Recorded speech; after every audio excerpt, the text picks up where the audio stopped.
Unless your name is Avatar or Naruto, I don't fucks with you. Avatar is not an anime. No, Avatar is not an anime. I'm gonna fight you. Fuck you. Fight me. Microphone check, make it a microphone check. Give it a microphone, I make it a microphone.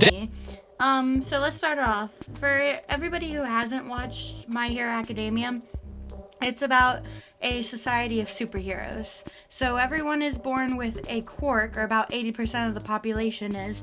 And if you're not born with a quirk, you are then called quirkless, and that's what brings us into our main protagonist of this show. All their superheroes, or like superhero powers or quirks, range in like abilities. Like some people have like, I don't want to say dumb abilities, but like there's different different version of abilities. Like there's abilities that can change your appearance. There's abilities that give you strength, and there's abilities that make things. This whole anime revolves around one like kid. His name is Izuku Midoriya, and his dream is to become the Hokage of the entire hero world.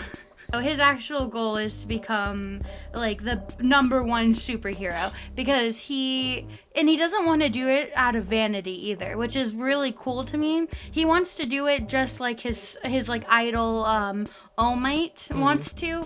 He wants to just be a pinnacle of like savior, or a pinnacle of like happiness for his like community and his world. He's got flash motivations. He's got flash motivations. He does have a mom and dad, even though you don't see the dad in the... Oh, I didn't even know that he had a dad. Well, I mean, I guess obviously he must have some type of father, but you know. No, like, that was like a real, like, when the first season did come out, like, we're in the fourth season, or like the fourth season's in the works now, but when the first season came out, that like flooded the writers like questions and comments is like, where's Izuku's dad? Like, we only see his mom. Like, because in the first episode, his dad's power is mentioned, but it's not set. Like, you never see him. Oh yeah, and they say his mom explains it like, oh, I can like, move stuff with my mind, and his dad can do, what was it again? Small like power shots. So Izuku Midoriya and his mom, who like I think is really awesome, because in the first couple episodes, you see how his mom doesn't actually support him. Like, oh yeah, and I kind of like that, because honestly, like, you as a parent, you just want the best for your kid possible. Like, and when So yes, let me tear down your entire world so you know all you can be in this life. Okay, so that's not why she did it. Well, at least she's not a Disney mom. You can do anything you want. Izuku was told that he will never have superpowers, that he will never manifest what they call a quirk. And his mom told him, honestly, you could never be a superhero. After being told that he was probably never gonna manifest a quirk, I couldn't find it. Go ahead. Sorry, I'm sorry. He then hangs out with his it's never really stated, like, you kind of know they're friends, but they have like a weird kind of relationship, because this Bakugo, or Bakugo the dickhead. Yeah, he's kind of a douche.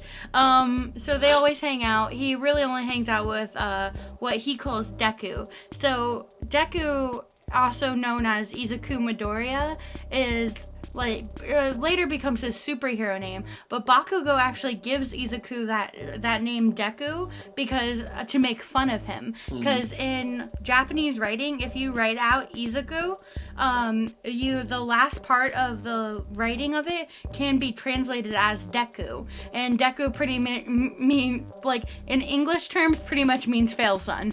Hot. So, which is like a cool little nod. There's a lot of like cool little nods and that the writer has put in to like this arc, or many of these characters. But that's kind of what he does, and he kind of turned that name into something to be proud of, because later on in the story he turns Deku into his superhero name. He becomes the world's best fail son. Best fail son. which is like super cool. And so because he wasn't born quirkless, he got his powers as his powers are known as one for all, or no, all for one. Oh no, one for all. And through because of those powers, he can transfer his powers on. All Might can transfer his powers onto somebody else, and that's how that power grows. There's been 7 people with this power. Okay, and 7 including Failson? Yes, including Failson. And then pretty much the rest of the anime is him learning to hone and control and make the power that he borrowed his own. My favorite part about this anime and manga, both together, is that like even characters that you don't like see for very long or don't really aren't like integral to the plot, they get a extreme amount of character development. I think that's something brilliant that's done for this anime. There's some like flushed out character development here. Right, gotcha. Oh, that's pretty sweet. A little bit of memes about You want to go through the memes? Let's go through some of these memes. Memes. Okay, did I find the right meme? Oh god, no, that's not a meme. That's like a walking meme. Okay, so what we're seeing right now is Todoroki, and he said, "I wish I had a mother who bakes pies instead of my face," and that's just freaking hilarious, because, like I said, there's a lot of character development in this. So his dad pretty much bred him to be the ultimate superhero. So his dad has fire powers, and he purposely picked his mother because she had ice powers. His mom hated his father so much that he went through a Zuko arc of his mom hated the half of him that looked like his dad so much that she took a boiling pot of water and threw it on his face. Damn, what the hell is up with that crazy bitch? So this meme gets really deep into his character, but that's kind of why it's funny. Because it's dark? It's because it's really dark. Okay, ew. Okay, let's see what's this meme all about. Explain the meme. Explain it to me. My Hero Aka, and that's kind of like a joke in the anime community for people who really like My Hero, is when you say Hero Aka, it's it's not disrespectful, but people will meme really hard on you if you say that. Oh, so is it just to the point where now we're just getting too lazy? Yeah. We've gotten too lazy now, folks. What is this? No. What is this? Is that the guy who shoots lasers out of his belly button? No, that's somebody else. Okay. He's a punk ass bitch. Okay. No, the Genist is a top ranked superhero, and he can control denim. Mm-hmm. So that's like his superpower, and it was just really funny. Because during a battle, they literally blew a hole through his stomach. Oh, they rocked them dead MG? Oh, so that's why. Okay. You can. That's why the meme is funny. Okay. And then the chicken is so undercooked that I almost mistook it for Tokoyami. Tokoyami?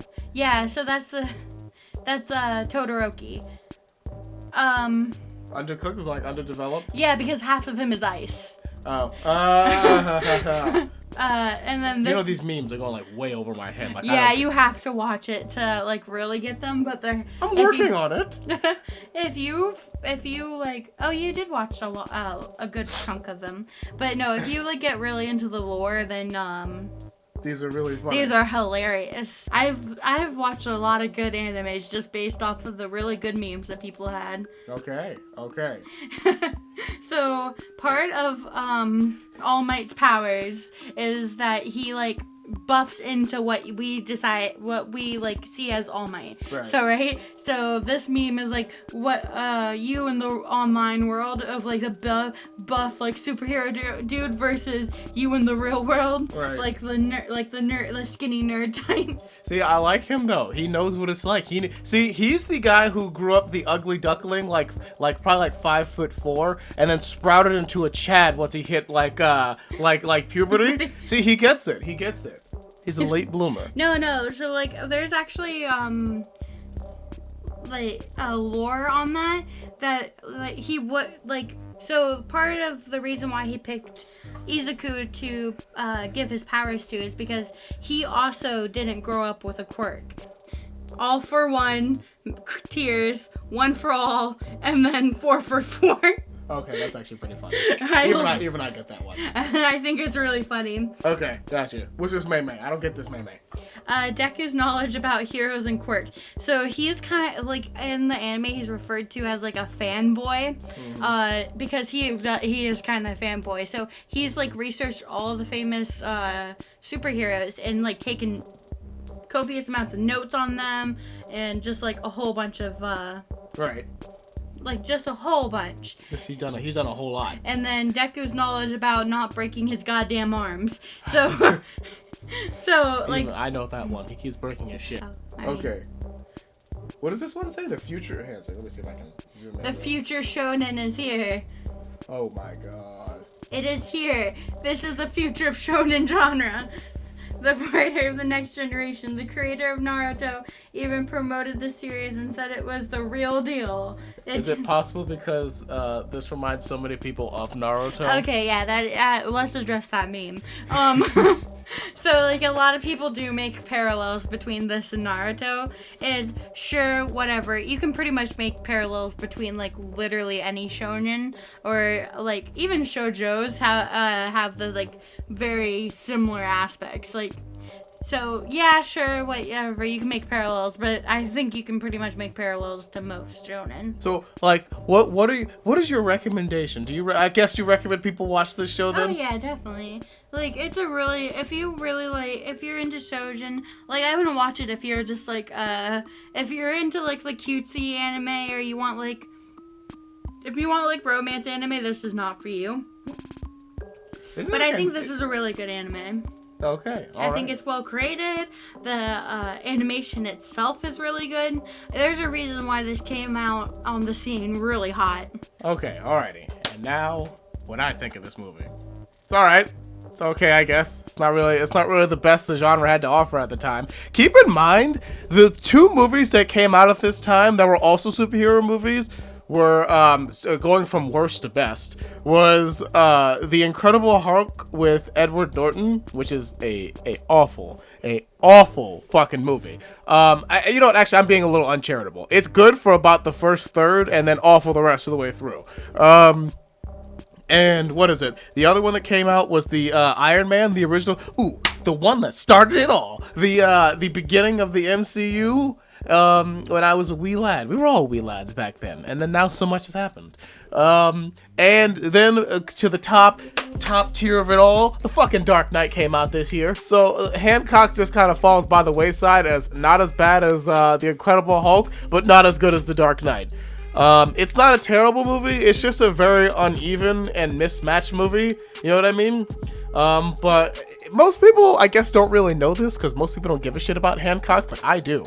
I give a fuck. But when people don't give a fuck, I give a fuck. It was originally written in 1996, so of course we weren't gonna get it because this script is fucked.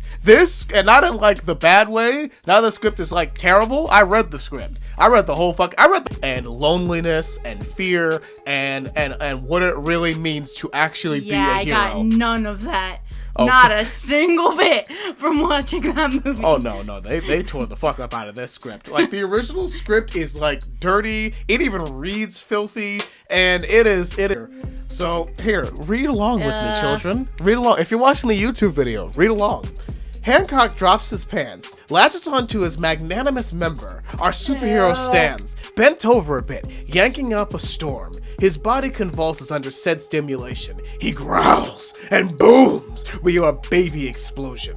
Debris everywhere, in shambles, smoke, and in the ceiling, a gaping hole, seething, still from the launch. That's the reason why everybody who was involved with this movie, except for the original writer, wanted them to tone this motherfucker down, because the movie's fucking dark. Like, Hancock, here's another scene, like, Hancock takes her away, like booty. Aaron dangles from his cape, trying to save his mother in vain. The superhero springs into the night. with his woman. Give a quick summation of the story, and I'm not even doing this from like a thing because it would be so boring to do it that way. I'm gonna do it from my own memory. So from like the beginning of the story, right, we have that Hancock goes around and he like tries to save people, whatever. But you can tell he's a much darker version of the superhero, and the only part that's similar to the original movie is the fact that his name is John Hancock because somebody asked for his John Hancock. That's what happened. That's the only thing that really stays consistent about the movie. Other than that, everything just kind of detours. Like, Ray is not called Ray in the movie. He's called fucking Horace. His son, Aaron, has the same name. His wife, I believe, is named Mary instead. And then Hancock, like, what does he do? He ends up saving Mary when she goes to the bank or whatever, so then she ends up obsessing over Hancock a little bit. And Horace is like a rent-a-cop security guard that is like a huge pussy. His wife doesn't respect him. In the script, he's just portrayed as like a huge pussy. He tells his son, who literally gets bullied and pissed on, to like, bro, turn the other cheek, turn over so they can piss on the other side next time. He doesn't actually say that, but he might as well have. He's a huge fucking beta, and beta male. He's just huge beta. He like, so his son ends up running into Hancock, not on accident, by the way, I should mention, because after Hancock saves Mary, for some reason he gets like a minor obsession with her after he hears her sing a lullaby to her son. Superhero syndrome? He's a creep. She becomes obsessed with him. There's a dinner scene where like Hancock essentially tells like he bitches Ray out in front of his name isn't Ray in the story, it's Horace, but he bitches Horace out in front of his kids and family because Hancock is awesome and amazing. And then Hancock comes back and says, hey, so I think I might really like you a lot. Meet me down by the pier. Do it, you want to. So that kind of happens in the movie too. I kind of remember. This is when I started dozing off though. Yeah. It was like when they come over to the house, but it's reversed in the movie, right? Yeah. Like the woman's like, I Hates don't want him. him here. Yeah. I don't want this man in my house. Excuse me, you're gonna call my son by his name. You're not gonna just call him kid. Yeah. Like. Yeah, it's reverse. I don't know why they decided to reverse it to make her the sassy bitch, but whatever. But yeah, because Horace, the thing is, Horace in the original script, when they have the same dinner scene, is a lot different because Horace is like, okay, I get, okay. The meme, okay. It's like, oh, I brought Hancock. I don't want him here. He's here. Okay, dear. And I believe there actually is a scene where Hancock goes into the bathroom. You know that scene? Like, go back and watch the original Hancock. That's like a movie, not the script. And where he says he has to go to the bathroom. That same moment is in the original script, except you can hear Hancock pissing up so deeply that he breaks the toilet, I think. Like, if I remember correctly, he either doesn't break, or it's just so loud that everybody in the house can hear him pissing. Just to summarize, so the lady, Mary, goes and meets Hancock down by the pier. He's like, would you run away with me? I could take care of Aaron. Like, we can live a good life. Like, you make me happy. You make the pain go away. I've seen too much shit in my life. Just make the pain go away. She's like, no, I'm not gonna do that. Like, move on with your life. Hancock, like, has like a snapping moment. So Mary goes home, and what happens is that her husband, who's the huge beta, decides he doesn't want to be a beta anymore, and goes ahead and like does like some superhero shit where somebody tries to break into the mall that he's in, and he basically like, I think either incapacitates or kills everyone. I don't really remember. It's actually really cool. The maker of a school shooting. It's really cool though, actually. It's nice to see him no longer like be a bitch. And so in the process of him doing that, Hancock comes back and kidnaps his wife. And he has to go find his wife. And Hancock, honestly, and what a scene is really uncomfortable to read. He essentially kind of like nearly sexually assaults her. If I remember correctly, he like grabs her he like rips off her clothes and grabs her by the ass. And she's like, Hancock, stop. And he's like, why? I want you to. President can do it. Hey, we are non-political. We are non-partisan here. Okay, we welcome every degenerate here. So what happens? So I don't know. I can't even. By the pussy. He doesn't. He grabs him by the ass, And what happens? So then he's like begs her to make the pain go away. The police come. He kills everybody in the police department. The dad becoming now gone from Beta to Chad decides to go ahead and blow up Hancock with what's it called? A bazooka. And it doesn't work obviously because it's fucking Hancock. But in the process of doing that, he accidentally explodes the building. Mary dies. The second to last page is missing. And then we come back to the beginning of the movie where Aaron is sneaking, watching his parents have sex. And that's the end of the story. Yeah. I hope you guys like that. Read it. It's actually pretty good. It's more of a tale about what hypermasculinity gets you and how lonely you are as a person when everybody sees you as the most amazing hero. It's more about like the weight of a man and what it takes to actually be a man, and the actual implications and all the things that come with people considering you to be the best, the strongest man, the greatest man. And in reality, the strongest of us all, the people who are put up high on the pedestal, are really not that great of people. The original script is, I think, while it's a little uneven and really disgusting, it's the 90s. What do you expect? The whole entire 90s was disgusting. It's got a really interesting story behind it. I'm really sorry we couldn't have seen this exactly as it was. I wish that we had all the exact same actors and we just had the movie the way it was supposed to be, but whatever. Are you guys ready? Because I have a hot, spicy take right off the presses. You ready for this? Mm-hmm. I call this the Tyrone reading. For anybody who doesn't go on Poll or like the subreddits as often as I do, you like do it and then don't. But for anybody who does, you know what I mean by the Tyrone reading.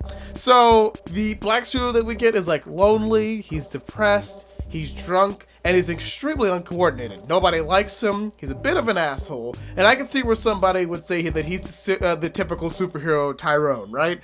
Like he's a dickhole. He's probably got a massive cock, and nobody like gives a shit. Like everybody thinks he's like a thug and an asshole, right?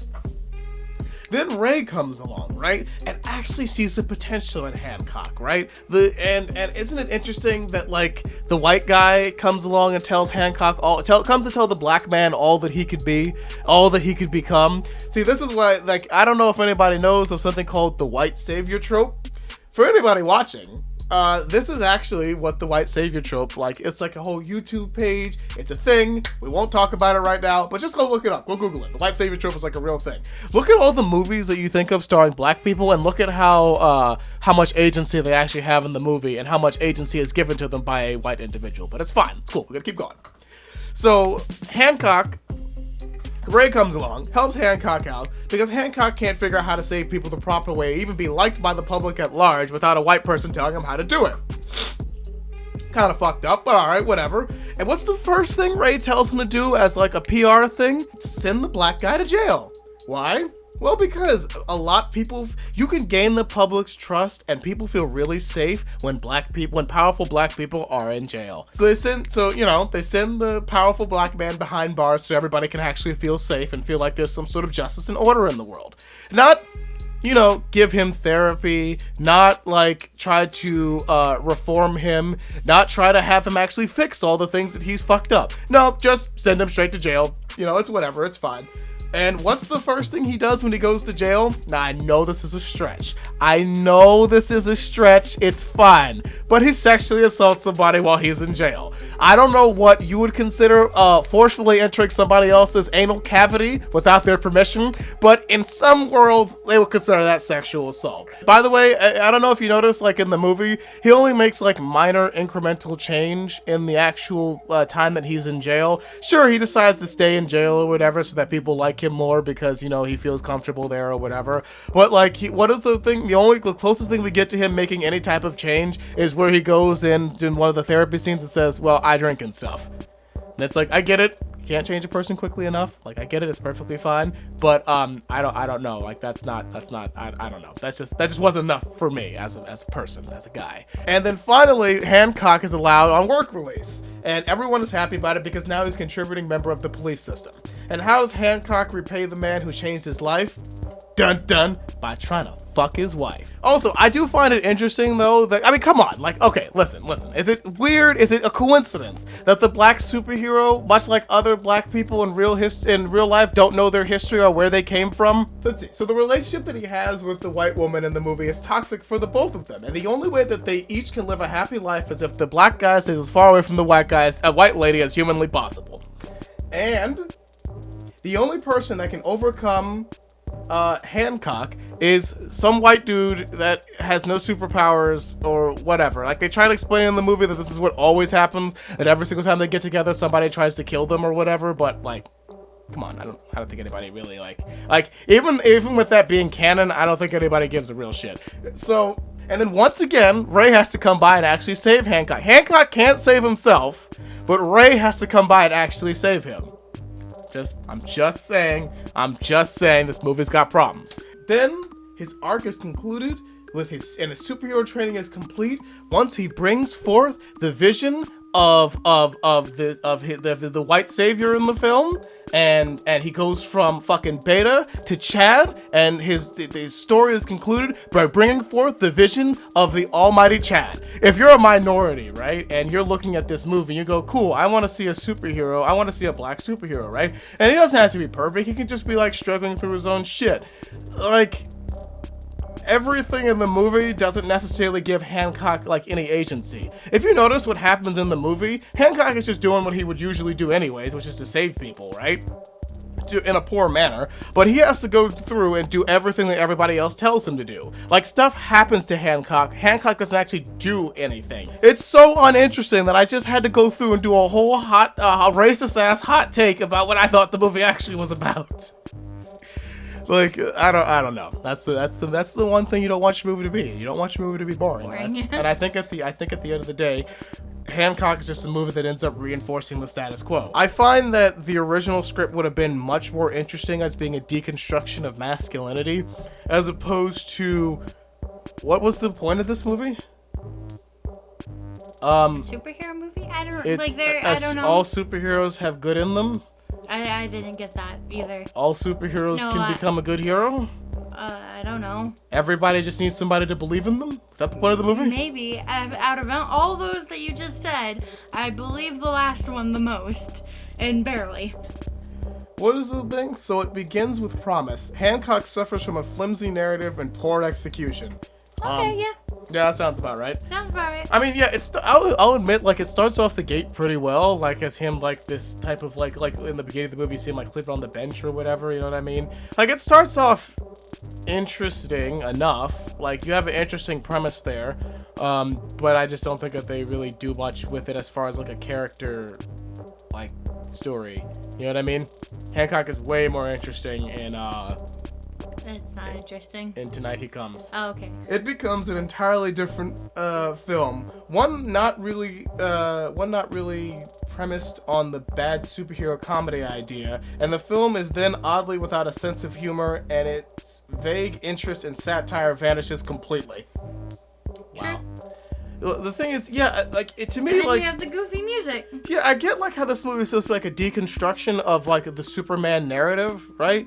But, like, wouldn't it have been so much more interesting? Now, listen, I don't mean to get into idpol, right? What the hell is that? Oh, identity politics? Oh. But, like, could we have at No least politics. acknowledged the fact that he was a black superhero? No and what that would have meant for him being in America? But fine, okay, no politics. We won't talk politics. Don't mean to throw in some idpol, but that would have at least been, like, given the movie some kind of grit. Anyways. Train wrecks are intrinsically spectacular, and Will Smith's new movie offers a doozy. 2 of them, in fact. God damn, that's fucking cold as shit. I wanted to like Hancock, especially after its rather enjoyable beginning, but ultimately the film is nothing more than a disappointing case of what could have been. I mean, you kind of said the same thing of you like the script way better than the actual movie. Hey, you know what? Everybody wants the fucking Snyder cut. I want the goddamn Berg cut. Give me the Berg cut of Hancock. What was that movie supposed to look like, okay? Probably horrible. I don't know. I prefer horrible to meh. What, don't you just feel meh when you watch this movie? Yeah, I fell asleep. I felt very meh. So what are your final thoughts on this? Had this been a more interesting character study about what it like takes to go ahead and reform somebody and see the potential in them as a person, I think this movie would have been great. I think it probably would have been just up there with like Iron Man or like The Dark Knight or whatever, which are great movies. I know I criticized them earlier, but I think they're both great movies. Like this movie could have been great, but instead it's just meh. Let me start off by saying My Hero Academia is way better than this movie, like way better. Even the worst aspects of My Hero Academia are leagues above this movie. If you guys liked our takes, please let us know, politely, obviously. And if you didn't, also let us know politely. The next movie that we're gonna talk about, what's the next anime you want to talk about? I was going to talk about Full Metal Alchemist. And I'm still undecided because I've decided to, since she wanted to choose a good action anime, I wanted to choose a great action movie. So this is how we bid you a good night. This is how, yes. You guys have a great night. Make sure to like and subscribe if you're on YouTube. Follow us on Spreaker, and have a wonderful day.